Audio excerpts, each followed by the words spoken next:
السلام علیکم ویئرز، میں ہوں بلال اور آپ دیکھ رہے ہیں بیز انفارمیٹیو ٹی وی۔ دوستو، جیسا کہ پچھلی ویڈیو میں ہم اس ٹاپک کو ڈسکس کر چکے ہیں کہ کیا جنات کو موت آتی ہے۔ پچھلی ویڈیو میں ہم نے اس ٹاپک پر قرآن و حدیث کی روشنی میں ڈسکشن کی تھی۔ اگر آپ نے وہ ویڈیو ابھی تک نہیں دیکھی تو ویڈیو کو ضرور دیکھیے گا، اوپر دیے گئے کارڈ میں ویڈیو کا لنک موجود ہے۔ آج کی اس ویڈیو میں ہم مزید اس کی تفصیلات جانیں گے۔ ویڈیو کو مزید آگے بڑھانے سے پہلے اگر آپ نے ابھی تک چینل کو سبسکرائب نہیں کیا تو چینل کو سبسکرائب کر کے بیل کے آئیکن کو پریس کر دیجئے تاکہ ہر نئی آنے والی ویڈیو کا نوٹیفیکیشن آپ کو بآسانی مل سکے۔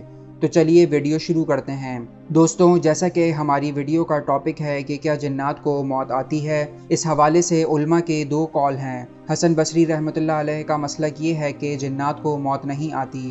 ان کے مطابق جنات کو بھی اسی طرح مہلت دے دی گئی ہے جس طرح ابلیس کو دی گئی ہے۔ ابلیس بھی جنات میں سے ہے، لہٰذا یہ مرتے نہیں ہیں، لیکن ان کے پاس اس بات کی کوئی دلیل نہیں ہے۔ قرآن میں اللہ تعالیٰ نے جنات کی موت کا ذکر کیا ہے۔ صحیح مسلک یہ ہے کہ جنات کو باقاعدہ موت آتی ہے۔ چنانچہ حضرت عبداللہ بن عباس رضی اللہ تعالیٰ عنہ سے جب پوچھا گیا کہ جنات مرتے ہیں تو انہوں نے فرمایا کہ بالکل مرتے ہیں، مگر ابلیس نہیں مرے گا، اس کو اللہ تعالیٰ نے مہلت دے رکھی ہے، وہ تا قیامت زندہ رہے گا۔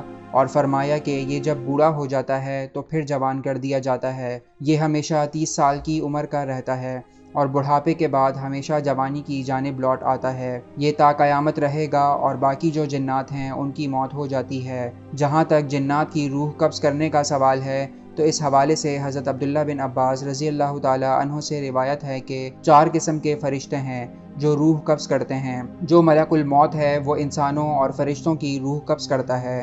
جنات کی روح قبض کرنے کے لیے ایک الگ فرشتہ مقرر کیا گیا ہے۔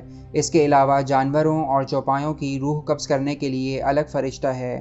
یہ 4 قسم کے فرشتے ہیں جو 4 قسم کی مخلوقات کی روح قبض کرتے ہیں۔ یہ تو ہم سب جانتے ہیں کہ اللہ تعالیٰ نے قرآن مجید میں فرمایا ہے کل نفس ذائقۃ الموت، ہر نفس کو موت کا ذائقہ چکھنا ہے۔